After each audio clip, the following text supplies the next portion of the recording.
नमस्कार दोस्तों, स्वागत है आपका हमारे YouTube चैनल संदेश करियर पॉइंट में। आज से स्टार्ट करते हैं हम लोग 15 दिसंबर का टारगेट बैच। और 15 दिसंबर के जो टारगेट बैच में आज हम लोग क्या करेंगे, 90 पर अथवा जो आपके होंगे प्रैक्टिस सेट, 90 दिन का हम लोग प्रैक्टिस सेट स्टार्ट कर रहे हैं। और 90 दिन के प्रैक्टिस सेट में आज का पहला दिन है। आज पहले दिन में हम लोग आज पिछले रेलवे से में जो भी आपके एग्जाम होगा उनसे रिलेटिव क्वेश्चनों को हम लोग क्या प्रीवियस ईयर के क्वेश्चनों को भी लिए और साथ में कुछ क्वेश्चनों का इंक्लूड करके आज हम लोग 30 प्रश्नों का जबरदस्त तरीके से हम लोग क्या कर डिस्कशन करेंगे। उन 3 प्रश्नों के डिस्कशन में आपको नए नए तरीके और नए नए आपके क्या होंगे कॉन्सेप्ट भी मिलते रहेंगे और नए नए क्वेश्चनों का भी क्या होगा सृजन होगा। ठीक है, तो आज हम लोग क्या करते देखते हैं उन 30 क्वेश्चनों को किस तरीके के एग्जाम में आए थे और किस तरीके का एग्जाम में आने वाले रहेंगे, उस टाइप के प्रश्नों को हम लोग आज देखेंगे। ठीक है, तो देर ना करें, हम लोग स्टार्ट करते हैं उस 30 प्रश्नों को जो आज हम लोग क्या करने वाले हैं। और आज से आपका क्या होगा, 90 दिन का जो प्रैक्टिस सेशन स्टार्ट हुआ है उसका पहला दिन है। आज से स्टार्ट हम लोग कर रहे हैं। ठीक है, तो इस सेशन में करीब करीब क्या होगा, 3000 प्लस क्वेश्चनों को हमारा टारगेट है कि 3000 प्लस क्वेश्चनों को हमने क्या करना, लगाना है। ठीक है, और मैं आपसे दावा करता हूं कि जो भी चीजें आपको बताई जा रही है उस चीजों को आप क्या करें, बेहतर तरीके से समझिए और आपके एग्जाम के पैटर्न को ध्यान में रखते हुए क्वेश्चनों को रखा गया है। तो इस तरीके से मैं दावा करता हूं कि आपके 30 के 30 प्रश्न आपका क्या होगा, 100% आपके सही हो जाएंगे। और एक से ध्यान रखिएगा, ये मेरा जिम्मेदारी है कि 30 प्रश्नों को पूरे के पूरे प्रश्नों में हमारा क्या होगा, सही तरीके से कॉन्सेप्ट यूज हो और वहां से क्या होगा 30 का 30 नंबर हमने क्या निकालने हैं। ठीक है, तो आज से स्टार्ट करते सेशन हमारा, देखते हैं वो कौन सा क्वेश्चन हमारा पहला है। पहला क्वेश्चन में आपका कह रहा है कि इनमें से कौन सी पूर्ण संख्या नहीं है। देखिए, पूर्ण संख्या की यदि बात आपके यहां पर हो रही है तो पूर्ण संख्या में आपका क्या हो जाएगा, पूर्ण संख्या में देखिए, पूर्ण संख्या में आपका कि पूर्ण संख्या का मतलब होता है कि 0 से लेकर प्राकृतिक संख्याओं का जो समूह होता है वो पूर्ण संख्या होती है। 0 से लेकर प्राकृतिक संख्याओं का समूह 0 1 2 3 4 5 है ना, तो ये आपका क्या होगा, पूर्ण संख्या कहलाती है। अब बताइए 6 में 5 का भाग देंगे तो 6/5 आएगा, पूर्ण संख्या नहीं है। यही हमारा क्या हो जाएगा, उत्तर हो जाएगा, पूर्ण संख्या नहीं, यही हमारा उत्तर। क्यों? क्योंकि यहां से देख रहे हैं कि 6 में -6 में -2 का भाग देंगे तो क्या होगा, 3 आ रहा है। यहाँ 18 9 दूनी 18, यहाँ क्या 0, यहाँ क्या होगा 4, तो ये सब आपके क्या होंगे, पूर्ण संख्या होंगे। लेकिन आपका यहाँ पर क्या बन जा रहा है, 6/5 पूर्ण संख्या नहीं है। बात समझे ना। नेक्स्ट क्वेश्चन देखते हैं। अगला क्वेश्चन में हमारा क्या कर रहा है कि 375 गुणे 375 और प्लस 125 गुणे 125 माइनस 375 गुणे 125 बटे 375 का क्यूब है, 125 का क्या क्यूब है। तो इस टाइप के प्रश्नों को लगाने के लिए हम लोग इसको क्या मान लेते हैं, ये आपका ए है, ये भी आपका ए है, ये आपको बी मान लेता है, यहाँ भी आप बी मान लेते हैं और यहाँ ए इंटू क्या होगा, बी। अब जब इसको ए माने हैं, यहाँ भी ए माने, ये भी ए है, ये बी और बी है, तो इस तरीके से हम ये देख सकते हैं कि यहाँ क्या होगा, ए स्क्वायर प्लस बी स्क्वायर, अब माइनस का क्या होगा, ए बी हुआ, बट्टे क्या हो जाएगा, ए क्यूब प्लस बी क्यूब हो जाएगा। बात समझे ना।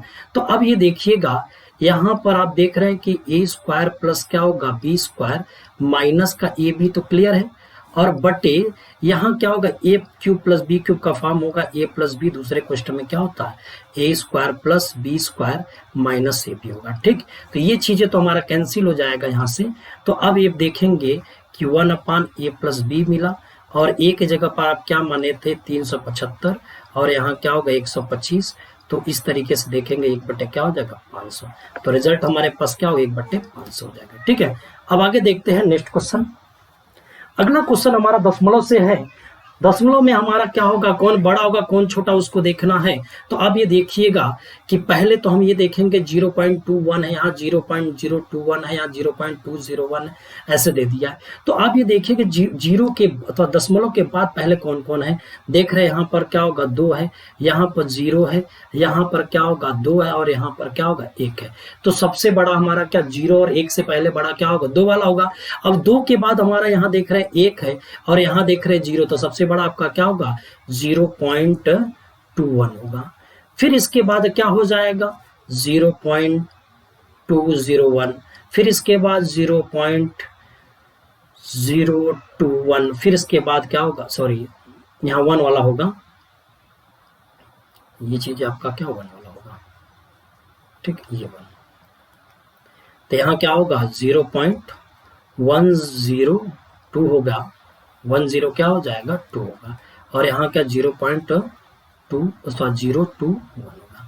तो ये सीक्वेंस आपका क्या ये बी वाले में मिल रहा है, यही हमारा क्या उत्तर हो जाएगा। ठीक है, नेक्स्ट क्वेश्चन देखते हैं। कह रहा है कि लड़के के पास कुल 60 रुपए है, जिनमें से 5 संबंधित 6 संबंधित 8 के अनुपात में 1 रुपये 50 पैसा और 25 पैसे के सिक्के। किसके किसकी बात कर रहा है, 1 रुपये की बात कर रहा है। यहाँ क्या होगा 1 रुपये की बात कर रहा है, 50 पैसे की बात कर रहा है और 25 पैसे की बात कर रहा है। ठीक, 1 रुपये वाला कितना है 5 है, 50 पैसे वाला कितना होगा 6, 25 पैसे वाला 8, ये क्या है संख्या है। एक चीज ध्यान रखिए, यदि संख्या क्लियर होगी तो हम तो मूल्य निकाल सकते हैं। अब 1 रुपये वाले यदि मैं आपको 5 सिक्का देता तो कितना रुपया आपके पास होगा, 5 रुपया होगा।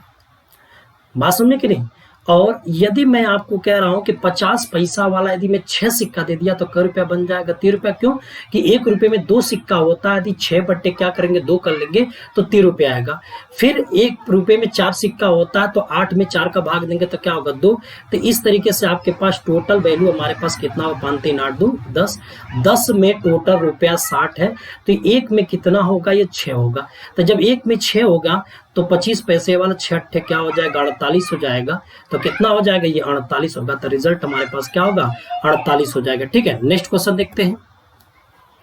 अगले क्वेश्चन में कह रहा है कि एक आयत की चौड़ाई ए और बी है, ये चौड़ाई ए और लंबाई बी है। यदि चौड़ाई को 20% कम कर दिया जाए और लंबाई को 10% बढ़ा दिया तो नए बने आयत का क्षेत्रफल ए बी की तुलना में कितने प्रतिशत होगा। देखिएगा, यदि आपका क्या होगा, आपको क्षेत्रफल पता है ए इंटू बी होता है एरिया। यहाँ जब आयत की लंबाई चौड़ाई का क्या मल्टीप्लाई होगा तो वो एरिया निकल के आएगा।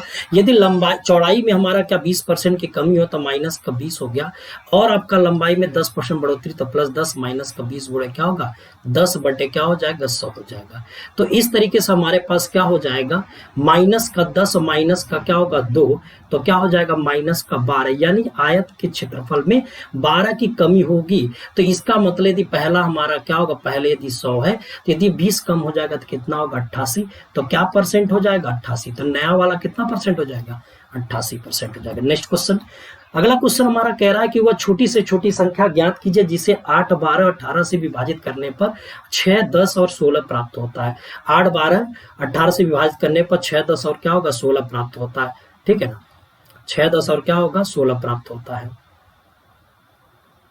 तो इस तरीके से यदि मान लेते हैं कि इस 8 का 12 का और 18 का जब एलसीएम हम लोग लेंगे तो एलसीएम में हमारा क्या हो जाएगा, यहाँ से 72 हो जाएगा। ठीक, और एक चीज ध्यान रखिएगा, यदि ऐसे क्वेश्चन बनते हैं जो संख्या हमारे पास निकाली जाती है तो संख्या बराबर क्या होगा एलसीएम, जो हम एलसीएम निकालते हैं, माइनस क्या हो जाएगा जो भाजक होता है जिससे मैं भाग देता और जिस जो प्राप्त होता है वो शेष होगा, दोनों का क्या कर अंतर ले लेते हैं। अब बताइएगा कि यदि आपके पास क्या हो जाएगा, एलसीएम हमारे पास कितना है 72 है, एलसीएम हमारे पास कितना है 72 है और एलसीएम हमारे पास 72 है, और भाजक और क्या होगा इसके बीच में डिफरेंट। तो आप देख रहे हैं कि ये हमारे पास 8 था, ये 12 और 18 है। ठीक, अब यहाँ पर क्या होगा 6 और 10 और क्या होगा 16, तो इसमें देखेंगे तो अंतर 2 का ही आ रहा है ना, तो जो हमारे पास अंतर है 2 उसी को हम घटा देते हैं 70 आ जाएगा, ये हमारा रिजल्ट होगा। ठीक है, बाकी चीजें हम लोग क्या करें, यदि बहुत ज्यादा लेंथी क्वेश्चन होगा तो मैं उसके लिए अलग तरीका में बताऊंगा। ठीक है, नेक्स्ट क्वेश्चन देखते हैं। अगला क्वेश्चन हमारे पास कह रहा है कि ये जो हमारे पास दे दिया था, यदि x³ + y³ बराबर 9 है और x + y बराबर 3 है तो x × y बराबर क्या हो। अब आप एक छोटा सा बात समझिएगा, ऐसे 2 संख्या लीजिए, ऐसे 2 संख्या लीजिए जिसका योगफल 9 होगा, ऐसे 2 संख्या लीजिए जिसका योगफल हमारा क्या होगा 9 होगा। ठीक है, जिसका योगफल हमारा क्या हो जाएगा, ये 9 हो जाएगा। बात समझे ना। अब बताइए जब योगफल हमारा 9 होगा तो सॉरी योगफल हमारे पास क्या होगा 3 होगा, तो हम यदि 0 ले लेते और 3 लेते तो योगफल हमारा 3 हो जाएगा, और 2 ले लेते और 1 लेते तो योगफल हमारे पास 3 हो जाएगा कि नहीं। बात समझे ना। लेकिन एक बात थोड़ा समझना है कि दोनों नंबरों में देखना कि दोनों नंबरों का जो क्यूब होगा वो किसके बराबर होना चाहिए, 9 के बराबर। तो बताइए 0 का क्यूब करेंगे और 3 का हम लोग क्यूब करेंगे तो इस तरीके से हमारे पास 0 और क्या हो जाएगा 27 आ जाएगा। क्या आएगा 0 27। लेकिन यहाँ पे यदि मैं देखेंगे तो 2 का क्यूब करूं और प्लस 1 का क्यूब करूं तो यहाँ क्या हो जाए 8 और क्या हो जाए 1 9 हुआ। तो इस तरीके से बताइए पुट वैल्यू से मैं कंफर्म हुआ कि x की जगह पर हमारा 2 होगा और y की जगह पर क्या होगा 1 होगा। तो x इंटू वाई यानी क्या होगा 2 गुणे 1, 2 1 कम क्या हो जाएगा 2 हो जाएगा। तो रिजल्ट हमारे पास क्या निकला 2 हो जाएगा। बात समझ में आ रही है कि नहीं, कोई दिक्कत नहीं हो रही। कोई दिक्कत होती है आप कमेंट बॉक्स में कमेंट करके बता सकते हैं कि ये दिक्कतें हैं। बाकी आप क्या करें निरंतर लगे रहिए। और एक छोटा सा बात और है कि आप लोग पेन और कापी पेन और क्या पेपर लेकर बैठा करिए। जो फटाफट लगाने वाला हो लगाया करिए, जो नोट्स करने वाला हो तो उसको नोट कर लिया करिए। ठीक है, देखिए वीडियो को देखने से कुछ नहीं होगा, वीडियो को देख करके उस चीजों को क्या करें सीखने से आपका होगा। ठीक है, नेक्स्ट क्वेश्चन की तरफ चल रहे हैं। अगला क्वेश्चन हमारा क्या है, अगला क्वेश्चन फिर एलसीएम से आ गया। एलसीएम में हमारा क्या हो जाएगा कि इन तीनों का एलसीएम होती हम लेते हैं तो इन तीनों का एलसीएम हमारा क्या हो जाएगा 720 होगा। इन तीनों का जो एलसीएम हो जाएगा निकालिए 720 आएगा। जब इन तीनों का एलसीएम 720 होगा तो वही मेरा पीछे वाला सूत्र था। जब एलसीएम आपका क्या होगा 720 हो जाएगा, एलसीएम हमारे पास क्या हो जाएगा 720 है तो एलसीएम माइनस क्या हो जाएगा भाजक और शेष के बीच का डिफरेंट यानी देखा जाए तो 20 हमारे पास 48 और क्या होगा 36 है। जो शेषफल हमारे पास आया 13 था 41 और क्या होगा 29 है। तो इस तरीके से देखेंगे जो डिफरेंट हमारे पास आ रहा है सब में देख रहे हैं 7 आ रहा है तो यही 7 हम घटा देते हैं तो 713 आपका रिजल्ट हो जाएगा। तो उत्तर हमारा क्या होगा 713 हो जाएगा। ठीक है, नेक्स्ट क्वेश्चन देखते हैं, कोई दिक्कत नहीं ना हो रही, आगे बढ़ते हैं। अगला क्वेश्चन कह रहा है कि यदि विक्रय मूल्य क्रय मूल्य से 500 रुपए अधिक है अर्जित लाभ 40% तो क्रय मूल्य क्या होगा। देखिए बहुत आसान क्वेश्चन है, बस आप ये समझिए कि इसको क्रय मूल्य क्या है और विक्रय मूल्य यहाँ पर क्या है। क्रय मूल्य का मतलब होता है हम 100 रुपए का सामान यदि हम खरीदते हैं 40% यदि लॉस अथवा प्रॉफिट होता है तो 100 क्या होगा 40 हो जाएगा। तो इस तरीके से हमारा क्या होगा 100 और 140 के बीच का जो रिलेशन है ये 5 संबंध क्या बन जा रहा है 7 बन जा रहा है। 5 संबंध 7। अब ये 5 और 7 के बीच में जो अंतर है 2 है और जिसकी वैल्यू आपको बता रहा है यहाँ कितना है 400 है, सॉरी जिसकी वैल्यू कितना है 500 है, जिसकी वैल्यू कितनी है 500 है। चलिए मैं 500 लिख दिया। तो इस तरीके से 1 बराबर कितने को होगा 250 होगा। 1 बराबर जब 250 हुआ तो क्रय मूल्य हमारे पास कितना 5, तो 5 बराबर कितना होगा 5 गुणे 250 लिख दीजिएगा। 250 लिखते हैं तो कितना होगा 25 पंजे 125 1250 हो जाएगा। ठीक है, कितना होगा 1250 हो जाएगा। बात समझ में आ रही है ना। आगे हम लोग बढ़ते हैं अगले क्वेश्चन की तरफ। क्या होता है अगला क्वेश्चन, अगला क्वेश्चन आपका क्या होगा, दो पुरुष पी और क्यू एक शांत जल वाली नदी के विपरीत किनारों पर स्थित दो बिंदु एक्स और वाई से क्रमशः एक्स और वाई की ओर चलना शुरू करते हैं। वे किनारे एक्स से 340 मीटर की दूरी पर मिलते हैं और अपने आगे की यात्रा को निरंतर आगे बढ़ाते रहते हैं। इसके बाद वे वापसी के समय यात्रा में दूसरे किनारे वाई से 170 मीटर की दूरी पर है। नदी की चौड़ाई क्या होगी, ये क्या होगा, यहाँ पर चौड़ाई लिखना है, ये क्या हो जाएगी चौड़ाई लिखा है। बात समझ में। आइए भाई देखिए क्वेश्चन हमारा क्या है। पहला काम है कि यहां से ले करके ये चीजें है, ये आपका क्या होगा x है और ये आपका क्या होगा y है। यहां से 300 कितना 340 है, 300 कितना हो जा रहा है 40, 340 की बात कर रहा है ये। तो अब बताए टोटल दूरी यदि हम मान लेते हैं कि यहां से यहां तक टोटल दूरी मेरे पास क्या होगा d था। यदि d है 340 है तो d माइनस क्या होगा 340 हो जाएगा। क्यों बताइए। दूसरी स्थिति में यही हुआ कि बंदे यहाँ x वाला क्या करिए एक बार यहाँ चला 300 तो d माइनस 340, फिर वापस आ करके क्या होगा एक दूरी हमने ले लिया 170 y से। अब इसके पीछे ये देखा जाए तो यहाँ क्या होगा x है। अब यहाँ पर देखिएगा यदि यहाँ x है और 140 170 तो ये बता दिए कि d माइनस कितना हो जाएगा आपका 170 हो जाएगा। क्यों, पहली स्थिति में आप समझिएगा। पहली स्थिति यदि x की स्पीड में जा रहा 340 मीटर की दूरी को चलने में यानी 340 मीटर बटे क्या होगा x हो जाएगा, 340 बटे x हो जाएगा। और दूसरा वाला जो y है वो d माइनस 340 मीटर दूरी तय कर रहा है और क्या स्पीड लेकर आया था y की स्पीड में आया होगा। पास में।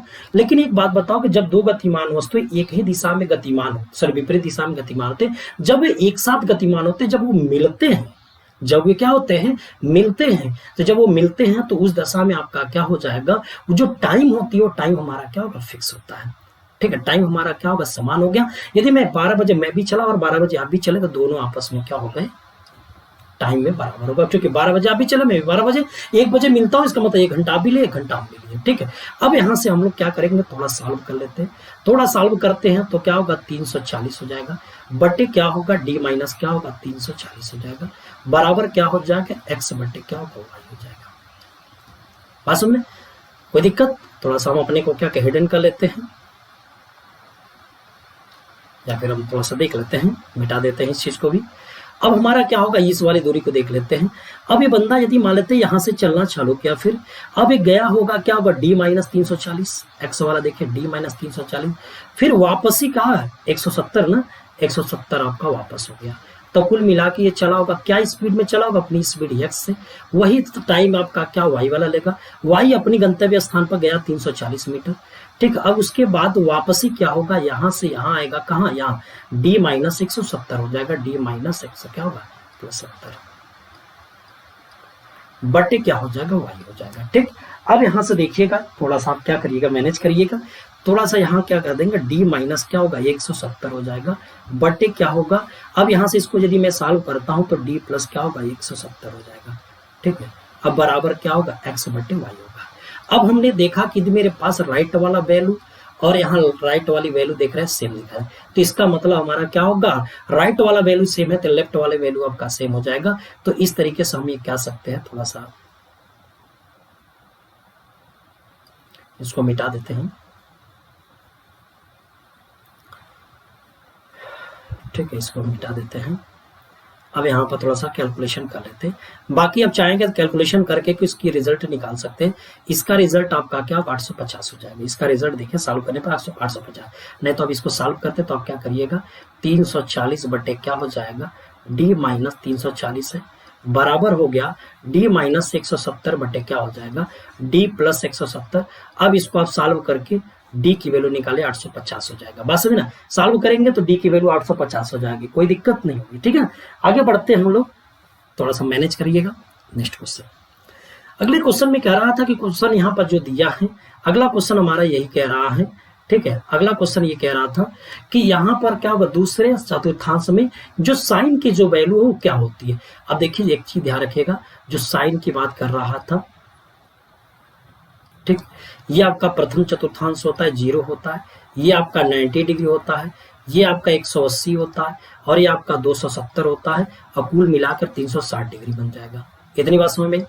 अब क्या कह रहा है कि ये जो प्रथम चतुर्थांश है, ये फर्स्ट चतुर्थांश है, ये आपका सेकंड चतुर्थांश है, ये आपका थर्ड चतुर्थांश है, और ये आपका क्या होगा फोर्थ होता है।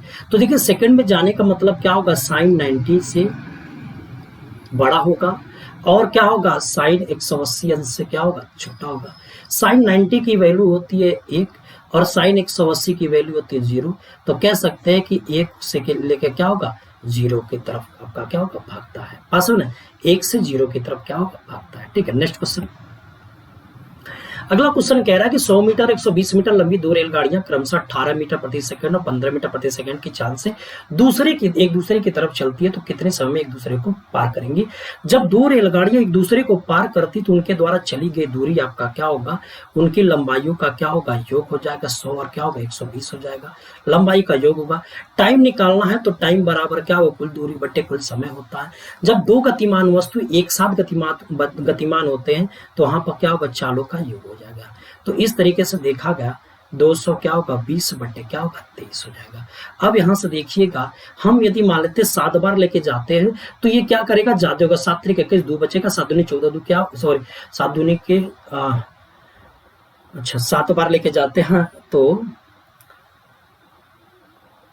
200 सॉरी यहाँ 33 हो जाएगा,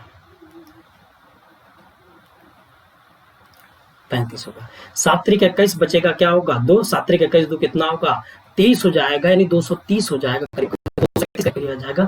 जो 7 बार ना जाकर इसका मतलब 7 बार नहीं जाएगा तो 6 बार जाएगा, लेकिन ऑप्शन में हमारा 6.7 दिखा रही है, ये हमारा अपना भाग देकर देख लीजिएगा। ठीक है, नेक्स्ट क्वेश्चन, क्वेश्चन में क्या कह रहा था आप देखिएगा, समान ब्याज दर पर कोई निश्चित मूलधन 2.5 वर्ष में क्या होगा 15,000 रुपए और 4 वर्ष में कितना होगा 16,500 रुपए। देखिए 2.5 साल की बात किया, 2.5 वर्ष की बात हो रही है। ठीक, अब यहाँ क्या होगा, 4 वर्ष की बात हो रही है। अब 2.5 साल में यदि 15,000 है और 4 साल में 16,500 है।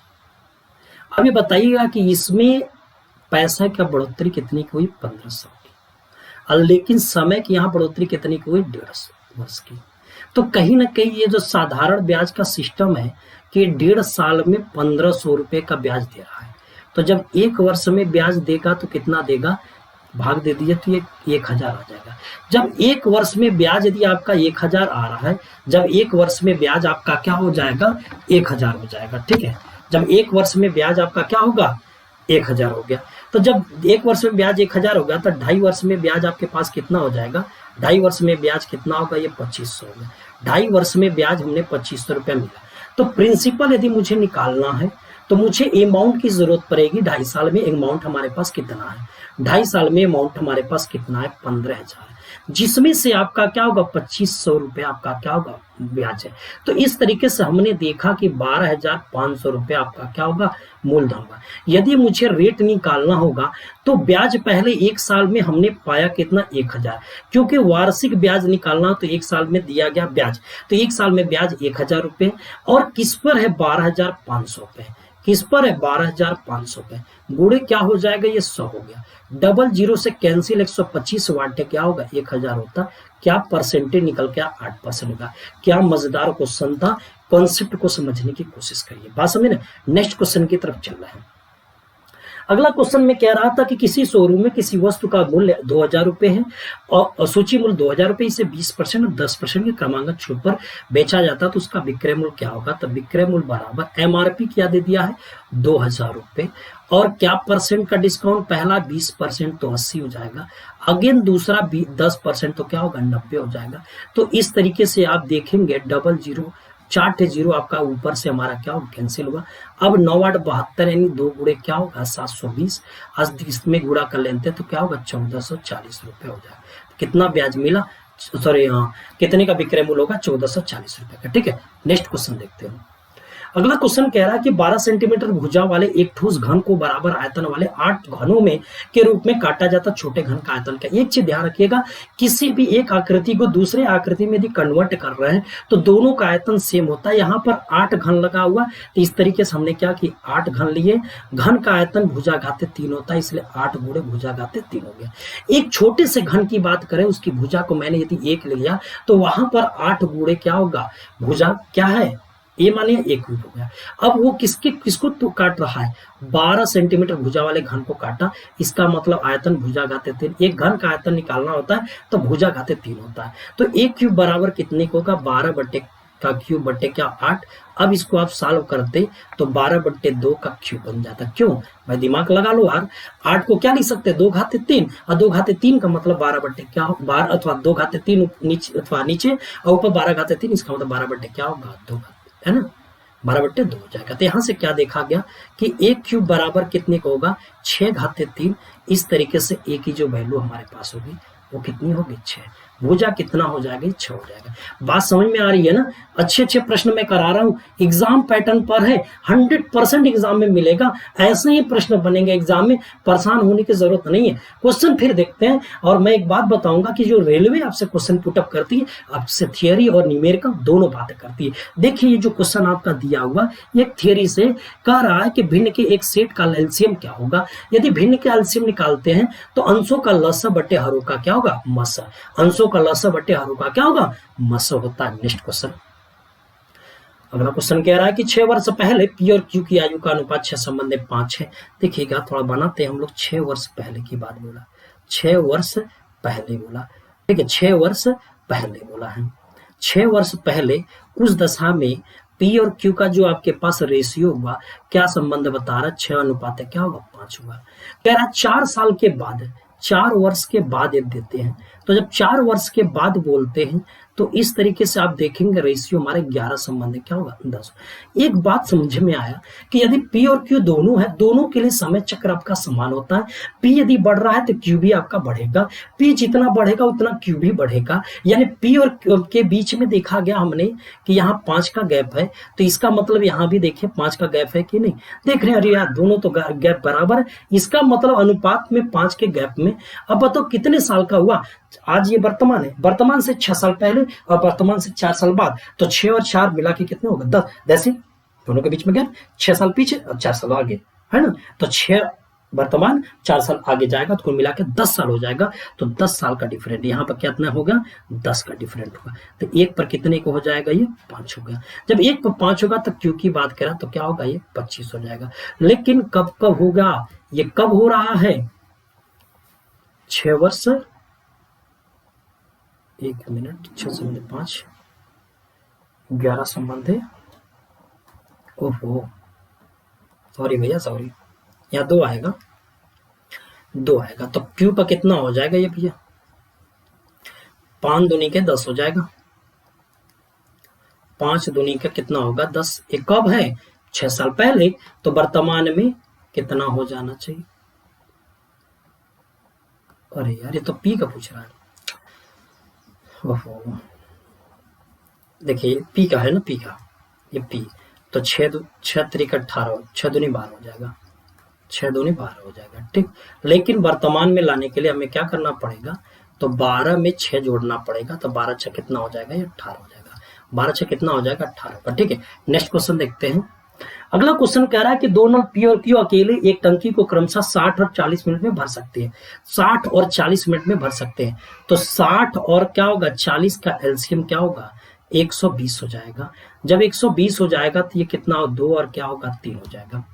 फिर क्या करा, यदि नल क्यू को पहले आधे घंटे तक चलाया जाए, नल पी आपका है, ये आपका क्या होगा क्यू है, तो क्यू को आधे घंटे चलाने का मतलब आधे घंटे यानी 30 मिनट, तो 30 का मल्टीप्लाई करेंगे तो कितना होगा, ये 90 होगा, ठीक। अब आप बताइए 120 में यदि 90 काम हो चुका तो कितना काम बच गया, तो 30 तो काम बच गया, तो कौन करेगा, पी करेगा। तो पी जब करेगा 2 के हिसाब से कितना होगा 15, तो टोटल टाइम कितना होगा, टोटल टाइम कितना होगा, टाइम टोटल कितना होगा, तो टोटल जब टाइम की बात आ गई तो पहले आपका क्यू ने 30 मिनट काम किया, फिर बाद में पी ने 15 मिनट काम किया, इस तरीके से आपके पास 45 हो जाएगा। बात समझ में कि नहीं, पिछले बार सबसे ज्यादा क्वेश्चन आपका काम समय से पूछा था, थोड़ा सा इसको ध्यान रख से पढ़िए, ठीक है। चलिए आगे बढ़ते हैं क्वेश्चन को।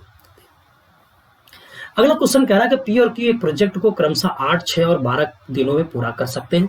8, 6 और 12, 8, 6 और क्या होगा 12, इसका एलसीएम हम लोग लेते हैं 24। अब यहां से क्या हो जाएगा, 8 तरीक 24, 6 चौक 24 और 12 दूनी के 24 हुआ, ठीक। अब आप सिस्टम को समझिएगा, सिस्टम में ये क्या कह रहा है, सिस्टम ये कह रहा है, सिस्टम कह रहा है कि यदि हम पी और क्यू को एक साथ पहले दिन करते हैं, पहले दिन हमारा पी और क्यू काम किया, फिर दूसरे दिन हमारे पास क्या होगा क्यू और आर काम किया, तीसरे दिन हमारे पास क्या हो जाएगा आर और क्या होगा पी काम करेगा। बात समझ में नहीं, क्रमांगत के रूप में काम करा, उसी तरह आगे भी काम करते हैं। प्रोजेक्ट कितने दिन में पूरा होगा, पी और क्यू काम करते हैं तो 4 दिन कितना होगा 7 होगा, 4 दिन कितना होगा 7। क्यू और आर करते हैं तो क्या 4 2 6 और आर और पी करते 3 2 कितना होगा 5 हो जाएगा, क्लियर। अब इस तरीके से हमारे पास देखेंगे एक चक्र कंप्लीट हुआ, एक चक्र 3 दिन का काम कंप्लीट हुआ, एक चक्र कंप्लीट हुआ और एक चक्र यानी 3 दिन का काम हुआ, और इस 3 दिन के काम में देखा गया 7 6 13 5 कितना हो जाएगा 18 काम हुआ। अब बताओ शेष काम कितना बचा होगा, शेष काम कितना बचा, शेष काम कितना बचा, 24 में से यदि मैं 18 कम कर देता तो पता चला 6 काम आपका बचा हुआ। फिर अब बताओ अल्टरनेट 7 6 5 7 6 5 7 6 5 ऐसे चला, लेकिन एक ऐसे समय पर आया है कि यहाँ पर देख रहे हैं कि जब पी और क्यू काम पर लगेंगे तो अपना क्षमता 7 के हिसाब से काम करेंगे, तब टाइम हमारे पास कितना हो जाएगा, तो टाइम हमारे पास पहले तो 3 हुआ था, अब बाद में 6 बटे क्या होगा 7, तो 7 तरीक 21 6 कितना होगा 27 बटे क्या होगा 7, ही आपका क्या टाइम हो जाएगा, 27 बटे क्या होगा 7 हो जाएगा। बात समझे ना। नेक्स्ट क्वेश्चन देखते हैं। अगला क्वेश्चन यहाँ से कॉन्सेप्ट में है, इनमें से कौन सा गुण त्रिभुज में नहीं होता। एक त्रिभुज का रचना करने के लिए क्या क्या का किस चीज का होना बहुत ज्यादा जरूरी है। तो एक त्रिभुज हम लोग जब रचना करते हैं, एक त्रिभुज का जब रचना करते हैं, ए बी सी की रचना करते हैं, ये आपका ए होगा, ये आपका बी होगा, ये आपका सी होगा। सिस्टम कहता है कि जब दो भुजाओं का योगफल तीसरी भुजा से बड़ी होगी तो त्रिभुज की रचना होगी, अन्यथा त्रिभुज की रचना नहीं होगी। बात समझ में आई। तो इसका मतलब आपका क्या होगा, किसी भी दो भुजाओं का अंतर। अब बताओ इसको अंतर यदि करते हैं तो ए माइनस बी का जो अंतर होगा लेस देन हो जाएगा, ठीक है। किसी भी आपका क्या होगा कि त्रिभुज में दो भुजाओं का जो अंतर होगा तीसरी भुजा से कम होनी चाहिए, यह बात सही होती है। उसी तरीके से दो भुजाओं का योगफल तीसरी भुजा से बड़ा, यह भी त्रिभुज के लिए सत्य बात है। किसी त्रिभुज में दो भुजाओं का योग तीसरी भुजा के बराबर, यह गलत बात है। किसी त्रिभुज में तीनों कोणों का योगफल 180। मतलब आपसे क्या पूछा था, इसमें कौन सा गुण त्रिभुज में नहीं है। तो कौन सा गुण त्रिभुज में नहीं होता है आपका क्या, सी वाला, कि किसी भी दो भुजाओं का योगफल तीसरी भुजा से बराबर नहीं होता। ठीक है, नेक्स्ट क्वेश्चन देखते हैं। अगला क्वेश्चन कह रहा है कि दो पाइप एक टैंक को क्रमशः 45 और 30 मिनट में भर सकते, कुछ समय बाद धीमे पाइप को बंद कर दिया जाता, फिर दूसरे पाइप द्वारा टैंक को भरने में 13 मिनट 20 सेकंड लगते हैं। तो धीमी पाइप को शुरुआत में कितने देर के बाद बंद किया। तो अब एक बात समझ में आ गई कि हमारे पास जो लास्ट वाला में जो हमारे पास धीमी गति वाले फिर दूसरे पाइप को खोला गया, यानी जो दूसरा वाला पाइप है वो लास्ट के 13 मिनट 20 सेकंड तक काम किया है। बात समझे ना। तो आप एक चीज ध्यान रखिएगा, 45 हुआ ये और ये आपका 30 हुआ, इसका एलसीएम कितना हो, 90 हुआ। 45 दूनी के 90, 30 के 90 हुआ। यानी कि जो आपके पास दूसरा वाला पाइप उसकी कार्य क्षमता 3 है, कितने टाइम तक काम करेगा, 13 मिनट 20 सेकंड की बात हुआ। 13 मिनट 20 सेकंड 20 बट्टा क्या होगा 100 हो गया, यहां से 1/3, 13 ते 39, 40/3, यानी ये 40/3 काम करेगा। ये 3 से 3 कैंसिल हो जाता है, तो 40 तो काम तो लास्ट में हुआ। लास्ट में यदि 40 काम हुआ तो शुरुआत में 50 काम हुआ। इसी 50 काम को कौन कौन किया होगा, पहला और दूसरा दोनों किए होंगे। पहला का कार्य क्षमता 2 है और दूसरे का 3 है, तो 50 बटे क्या होगा 5। इस तरीके से हमने देखा 10। अब आप ये बताइए, शुरुआत में 10 मिनट तक पहला दूसरा दोनों कार्यरत रहेंगे, इसके बाद 10 मिनट के बाद हम धीमे वाले को पहले वाले को बंद कर देते हैं, तो लास्ट के हमारा क्या होगा 13 मिनट 20 सेकंड तक ले अपना सेकंड वाला काम कर कंप्लीट हुआ, तो हमारा टाइम कितना होगा 10 मिनट हो जाएगा। कोई दिक्कत होगी बताइएगा, काम समय में अलग से पढ़ाऊंगा भी, ठीक है। चलिए आगे बढ़ते हैं। क्वेश्चन में कह रहा था कि एक ठोस का आकार 2 सेंटीमीटर त्रिज्या वाले एक शंकु पर लगाया गया है। 2 सेंटीमीटर त्रिज्या वाले एक शंकु पर एक ठोस लगाया गया है, ठीक है।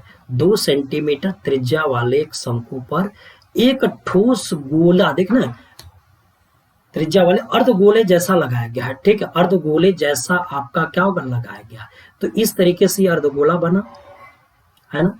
ऊपर आपका शंकुआकार हिस्सा हो गया। बात कह रहा था कि जो उसकी रेडियस होगी उसकी हाइट के क्या होगी बराबर होगी। तो इसका मतलब इसका रेडियस हमारे पास कितना था 2 है, तो ये भी रेडियस आपकी 2 होगी और हाइट भी इसकी क्या होगा शंकु का 2 होगा। तो इस तरीके से हमारे पास ये पता चला ये ठोस आकृति बनी। इसी ठोस आकृति का हमें क्या करना, आयतन निकालना होगा। यदि आयतन निकालना होगा, यहाँ पर देखिए गड़बड़ी, यहाँ क्यूब होना चाहिए था, क्यूब होना चाहिए था, ठीक है, गड़बड़ कर दिया था। चलिए, तो यदि मुझे आयतन निकालना तो शंकु का आयतन क्या होगा 1/3 पाई r 2 का स्क्वायर h इंटू 2 हो गया, ठीक। बात सुना, प्लस ठोस जो अर्धगोला है तो उसका आयतन 2/3 पाई r उसका क्या 2 का क्यूब, क्योंकि रेडियस दोनों का सेम था। अब यहां से देखिएगा 2 दूनी 4 दूनी का क्या होगा 8 पाई बाई 3 प्लस 2 दूनी 4 ते 12, सॉरी 8 दूनी के 16 पाई बाई 3, यानी इस तरीके से 24 पाई बाई क्या होगा 3। अब यहां से क्या 8 पाई सेंटीमीटर क्यूब होगा, तो उत्तर 8 पाई सेंटीमीटर क्यूब हो जाएगा। बात समझ में ना, कोई दिक्कत नहीं। नेक्स्ट क्वेश्चन देखते हैं। अगला क्वेश्चन क्या है। अगला क्वेश्चन आपका कह रहा है कि 7% वार्षिक ब्याज की दर से उधार ली गई कोई राशि पर 2 वर्ष में लगने वाला साधारण ब्याज 1750 रुपए, लगने वाला साधारण ब्याज कामा लग गया ना, लगने वाला साधारण ब्याज कामा लगा है। 1750 रुपए की राशि पर 5% वार्षिक दर पर 4 वर्ष में लगाने वाली राशि के समान तो वह राशि ज्ञात कीजिए। एक चीज दिमाग में रख लीजिएगा, कि आपका क्या होगा, यदि कभी आपका क्या होगा ब्याज हमारा समान दे दे या मूल अथवा मिश्रधन यदि समान देता है, तो पहले तो हम लोग ब्याज परसेंटेज या मिश्रधन परसेंटेज निकालेंगे।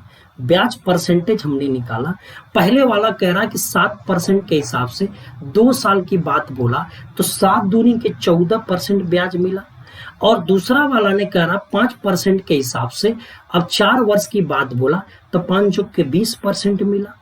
अब दोनों का हम लोग यदि रेशियो बनाए तो 7-10 संबंध में क्या होगा, 10 हो जाएगा। ये बात समझ में आई कि नहीं? यानी कि ब्याज का जो हमारे पास रेशियो मिला है वो 7 संबंध 10 है। तो एक बात को आपको याद रखना होगा, यदि कभी भी आपका क्या होगा ब्याज या मिश्रधन यदि बराबर होता है तो जो मेरे पास प्रिंसिपल होता है, जो मूलधन होता है, वो जो मूलधन का जो रेशियो निकालते हैं उसका जस्ट उल्टा होता है। 7-10 है तो 10 और क्या हो जाएगा, 7 हो जाएगा। अब ये बताइए जो 7 वाले में 1750 दिया सेकंड वाला, तो 1 पर कितना होगा, 250 होगा, तो 10 पर कितना होगा, ये 2500 होगा कि नहीं, बता दो। तो इस तरीके से हमारे पास जो पहला वाला मूलधन होगा, जो पहला वाला राशि की बात करा, वो आपका क्या होगा, 2500 हो जाएगा। ठीक है, नेक्स्ट क्वेश्चन चलते हैं।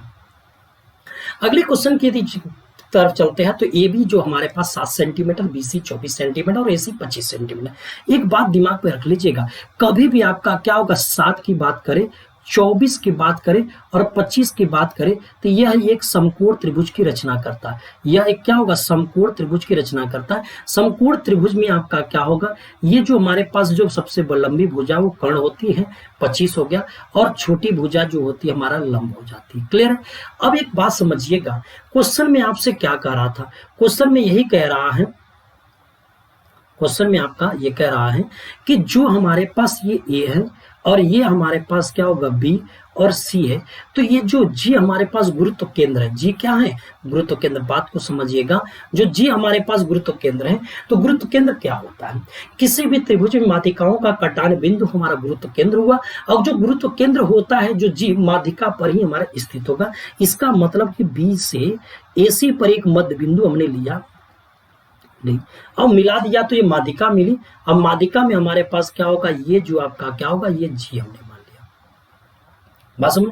अब ये बताइए, किसी भी समकोण त्रिभुज में जो आपके पास क्या होगा माध्यिका होती है, वो क्या होगी, कर्ण की आधी होती है। कर्ण की क्या होगी, आधी होती है। ये नियम है, जानते रहे, किसी भी समकोण त्रिभुज में समकोण पर खींची अथवा कर्ण पर खींची गई जो माध्यिका होती है कर्ण की आधी होती है। इस तरीके से हम कह देंगे 25 बटा क्या होगा, 2 होगा। इतनी बात समझ। लेकिन एक बात समझिएगा, किसी भी त्रिभुज में जो गुरुत्व केंद्र होता है माध्यिका को 2:1 के रेशियो में काटता है। कितने रेशियो में काटता है, 2:1 के रेशियो में काटता है। अब बताइए यदि 2:1 के रेशियो में काटेगा तो बीजी जो होगा और आपके पास क्या होगा डीजी जो होगा, उसमें रेशियो 2:1 का बन जाएगा कि नहीं, बताइए, है ना। अब आप बताइए, टोटल वैल्यू मेरे पास 3 थी और 3 हिस्से में आपके पास 2 हिस्सा बीजी था। इसी बीजी की लंबाई निकालना हो, लेकिन ये बीजी की लंबाई 2/3 किसका होगा, उस बीडी का होगा। और बीडी आपको पता ही हो गया था कितना था, 2/3, बीडी 25 बटे क्या होगा, 2। अब इसको हम सॉल्व करें तो 25/3 को 8 से 1/3 लिखा जा सकता। यही हमारा क्या होगा उत्तर हो जाए, 8 से 1/3 हो जाएगा। बात समझे ना, कोई दिक्कत? नेक्स्ट क्वेश्चन की तरफ चलते हैं। याद रखे रहिएगा जो जो बातें हम बता रहे हैं, ठीक है। अब अगला क्वेश्चन हमारे पास क्या कर रहा है, इस अगले क्वेश्चन हमारे पास जो स्क्रीन पर आया है उसमें देखा गया। अगला वाला क्वेश्चन कह रहा है कि अरुण की आय बाला की आय का 150% है, अरुण की आय बाला की आय का 150% है, चंदू की आय और अरुण की आय की 120%। यदि अरुण और बाला और चंदू की कुल आय 86,000 रुपए हो तो चंदू की आय कितनी होगी। अब देखिएगा यहाँ पर, ठीक। अब देखिए यहां पर कह रहा है कि अरुण की बात कर रहा है, बाला की बात कर रहा है और चंदू की बात हो रही है। अरुण बाला से 150 है, 100 यदि है, 100 का 150 निकालेंगे 150 हो जाएगा। फिर क्या कर रहा है कि जो चंदू है, अरुण का 120% है, अरुण आपके पास कितना था 150 था। यदि मैं उसका 120% निकाल लूं तो 150 का 120% निकालू, 00 कैंसिल होगा तो कितना है 180, मतलब चंदू कितना 180 होगा। क्लियर? अब एक एक जीरो हमने काटा तो हमारे पास रेशियो 15 संबंधे 10 संबंधे 18 हुआ कि नहीं। अब आपको ये पता हो गया कि टोटल मेरे पास जो आपके पास हिस्सा था, वो जो हिस्सा आपके पास यहाँ पर 43 है, जोड़िएगा। उस 43 में आपके पास रुपया कितना है, तो 86,000 का बंटवारा है। तो एक हिस्से में आपके पास कितना होगा, 2,000 हो गया। अब बताओ इसका 18 पे कितना हो जाएगा, 18,000, 18 गुणे 2। तो इस तरीके से देखा गया कि 36,000 रुपए, यानी चंदू कितना पैसा पाएगी, ये 36,000 पाएगी। चंदू कितना पैसा पाएगी, 36,000 पाएगी। बात समझे ना। आगे बढ़ते हैं नेक्स्ट क्वेश्चन की तरफ। समझ में आ रहा है ना, सिंपल है। बस आप क्या करिएगा, घुमा फिरा के क्वेश्चन को देखते रहिए, ठीक है। नेक्स्ट क्वेश्चन है, ये भी आपका क्या आयु से है। एक माँ अपनी पुत्री की आयु से 20 वर्ष का अंतर है। 5 वर्ष बाद पुत्री की आयु उसकी माँ की वर्तमान आयु से आधी है, तो पुत्री की आयु कितनी होगी। अब देखिएगा, ये माँ की बात हो रही है, ये पुत्री की बात हो रही है।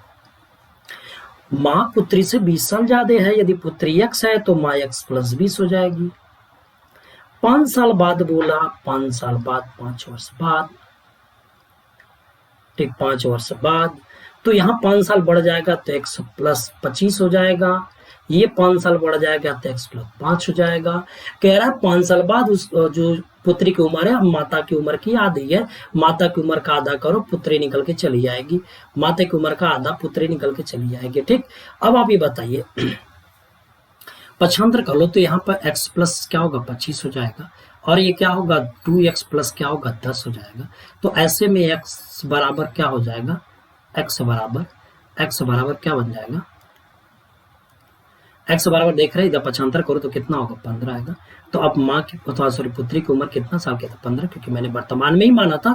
पुत्री की उम्र x है तो माँ की उम्र x + 20 हो जाएगी, ठीक है। नेक्स्ट क्वेश्चन, ये क्वेश्चन भी बड़ा मजेदार क्वेश्चन है। इफ a² + 4b² प्लस क्या होगा, 49 का c² + 18 इतना बराबर इतने के है, तो देन वैल्यू आप भी इसकी वैल्यू पूछ रहा है।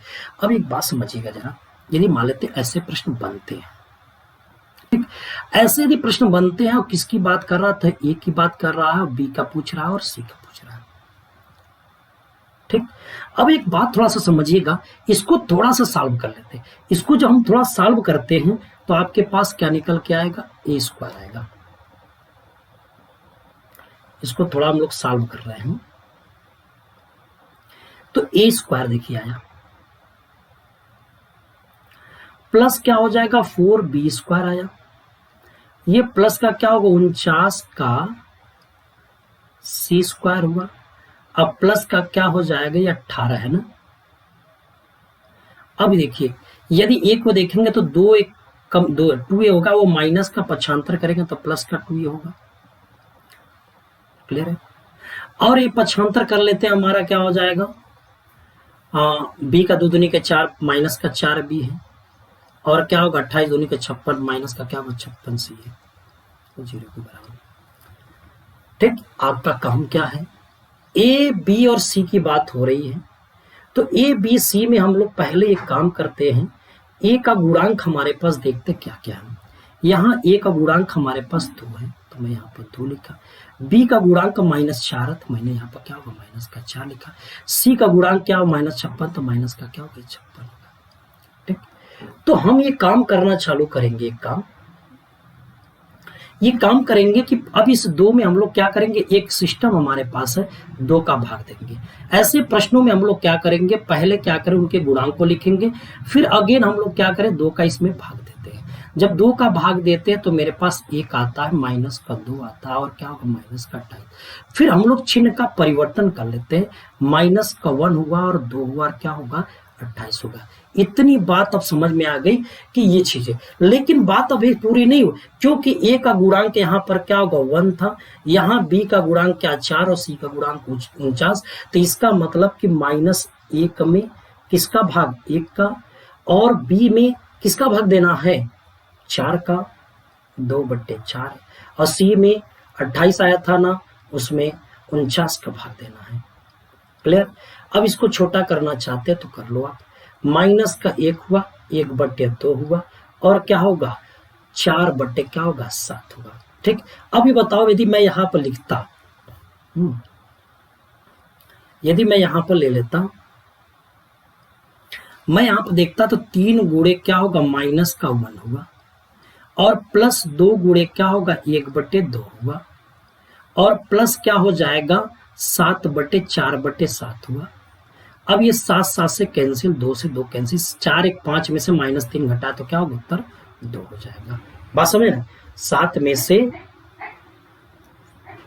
4 1 5 में से 3 घटाएंगे माइनस को तो कितना आ जाएगा 2 आ जाएगा। ठीक है, नेक्स्ट क्वेश्चन देखते हैं।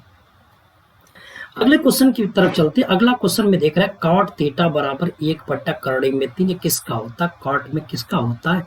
कॉट में किसका होता है? 60 अंश का होता है। कॉट में किसका होता है 60, तो थीटा की जो वैल्यू होगी यानी cot थीटा बराबर क्या होगा cot 60 के थीटा की वैल्यू 60 अंश होगी। क्लियर हुआ? अब 60 अंश होगी तब बताओ साइन थीटा की वैल्यू कितनी हो जाएगी, यानी साइन 60 की वैल्यू कितनी हो जाएगी। 60 अंश की वैल्यू क्या होता है कड़ी में 3/2 होता है। 60 की वैल्यू कड़ी में 3/2 होती है। cos 60 की वैल्यू कितनी होगी 1/2 होती है। क्लियर है? अब आप ये बताइएगा यहाँ क्या ले रहे हैं, 2 लिए है ना, यहाँ क्या लिए हैं आप, यहाँ क्या लिए हैं 2 लिए हैं, तो ये 2 हो गया आपके पास। Minus sine square theta, sine की वैल्यू कड़ी में 3/4, स्क्वायर करोगे तो 3 क्या होगा 4 हो जाएगा, और 1 + 1 माइनस 1/2 इसका स्क्वायर 1 क्या होगा 4 हो जाएगा, प्लस हो जाएगा। कोसेक स्क्वायर, साइन को उल्टा कोसेक होता है, वो उल्टा है तो यानी 4/3 लिखो। क्यों? क्योंकि 2 का वर्ग 4, कड़ी 3 का वर्ग हमारा 3, और प्लस सेक थीटा, और सेक की वैल्यू क्या 1/2 है, तो उत्तर क्या होगा 2। क्लियर? अब आप बताओ 4 दूनी के 8 में से 3 गया 5/4, और यहाँ कितना होगा, यहाँ 4 में से 3 क्या होगा 4 हो जाएगा, और ये क्या हो 4/3 और प्लस 2 हो गया। अब इस तरीके से हम लोग ये कह सकते हैं 4 से 4 कैंसिल 5/3 होगा, और फिर क्या करें 4/3 होगा, अब प्लस 2 हो गया तो बता दो 5 4 9 में 3 का भाग दें 3 2 5 हो जाएगा। रिजल्ट हमारे पास कितना होगा ये 5 हो जाएगा। रिजल्ट क्या हो जाएगा 5 हो जाएगा। ठीक, नेक्स्ट क्वेश्चन। अगला क्वेश्चन कह रहा है कि त्रिभुज एबीसी में भुजा AB और AC पर क्रमशः D और E बिंदु इस प्रकार है कि D समांतर क्या होगा BC होगा, DE समांतर BC। एक हम त्रिभुज की रचना कर लेते हैं। ये मेरे पास A है और ये मेरे पास B है और ये C है। BC के समांतर मैंने क्या होगा DE रेखा खींचा। अब समांतर मैंने खींच दिया। अब कह रहा है कि जो D की लंबाई होगी वो यदि 3 मान लेते हैं, जो D हमारे पास कितना है 3 है, D कितना है 3 है, D कितना है 3 है। तो जब D की वैल्यू यदि हमारे पास यदि 3 है तो BC की वैल्यू कितनी हो जाएगी, ये 5 दिया। तो आप एक चीज दिमाग में रख लीजिएगा, ये जो मेरे पास 2 त्रिभुज नजर आ रहे हैं, वो जो दोनों त्रिभुज हमारे पास है, वो दोनों त्रिभुज में जब आपका क्या होगा, त्रिभुज क्या दिखा रहा है यहाँ ए तो है, तो त्रिभुज क्या होगा ADE है, और त्रिभुज क्या होगा ABC है। ये त्रिभुज ADE और ये त्रिभुज ABC दोनों आपका क्या होगा समरूप होते हैं। किसी भी त्रिभुज में किसी भुजा के समांतर खींचा जाता कोई रेखा, तो वह क्या होगा, यदि त्रिभुज को एक नए त्रिभुज में कन्वर्ट करता है तो जो छोटे वाला त्रिभुज होगा, जो भी त्रिभुज हमारे पास बन रहे हैं, और कंप्लीट त्रिभुज का क्या होगा समरूपता होती है, एक दूसरे के बीच में समरूप होते हैं। अब एक चीज दिमाग में रख लो, यदि समरूप होते हैं तो भुजा तो दे दिया, तो उनका कितना भुजा का रेशियो दिखा रहा है 3 संबंध क्या हो जाएगा 5। तो एरिया क्या हो जाएगी, एरिया क्या होगी क्षेत्रफल 3 का स्क्वायर और 5 का स्क्वायर होगा। अब यहां से क्या होगा 9 और क्या हो जाएगा 25 हो जाएगा। अब आप ये बताइए, ये टोटल त्रिभुज का 25 है, जिसमें से ये वाली वैल्यू आपका 9 है, तो ये वाली वैल्यू 25 में से 9 घटाए एरिया में तो कितना आएगा 16। तो इसका मतलब आपसे क्वेश्चन में जो पूछ रहा था, तो क्वेश्चन में क्या पूछ रहा था, क्वेश्चन में ये पूछ रहा था कि त्रिभुज ADE का एरिया पूछ रहा है, तो त्रिभुज ADE का एरिया तो क्या होगा 9 हो गया। और चतुर्भुज क्या होगा DECB का एरिया पूछ रहा है, DECB का एरिया तो कितना होगा 16। तो इस तरीके से 9 संबंध क्या होगा 16, इसका राइट आंसर हो जाएगा। 9 संबंध क्या हो जाएगा 16, इसका राइट आंसर हो जाएगा। बात समझे ना, कोई दिक्कत नहीं होगी ना। चलते हैं, आपके ये 30 प्रश्न आपके क्या होगा कंप्लीट होते हैं। मैं आशा करता हूं कि आपको पूरी बातें समझ में आई होगी। इसी तरीके से आपका क्या होगा चैनल पर बने डेली एक प्रैक्टिस सेट आपका क्या होगा RRB NTPC ग्रुप D को मिक्स करके प्रैक्टिस सेट डेली कराऊंगा मैं। 30 प्रश्न दिमाग में रखिए, 30 प्रश्न। यदि मैं 100 दिन की बात कर रहा हूं, अभी तो एग्जाम 100 दिन हो सकते हैं, अब बाकी है, तो करीब 100 दिन की बात करता हूं मैं, 3000 से ऊपर क्वेश्चन को टच कर ले जाएंगे। इस बात को आप थोड़ा गौर करिएगा, ठीक है। अभी हमें आपको सीखना है, 3000 प्रश्नों को देखना है, तो आप क्या करें, चैनल पर बने रहिए। डेली आपको क्या होगा, मैथ का प्रैक्टिस सेट चलता रहेगा, ठीक है। और जल्द से जल्द हम लाइव आकर के एक टाइम टेबल आपको फिक्स कर देंगे, उस टाइम टेबल पर लाइव आएंगे, उस टाइम टेबल पर आपका क्या होगा, पूरे क्लासेस चल। तो आज के लिए बस इतना ही। ओके, धन्यवाद। ठीक है।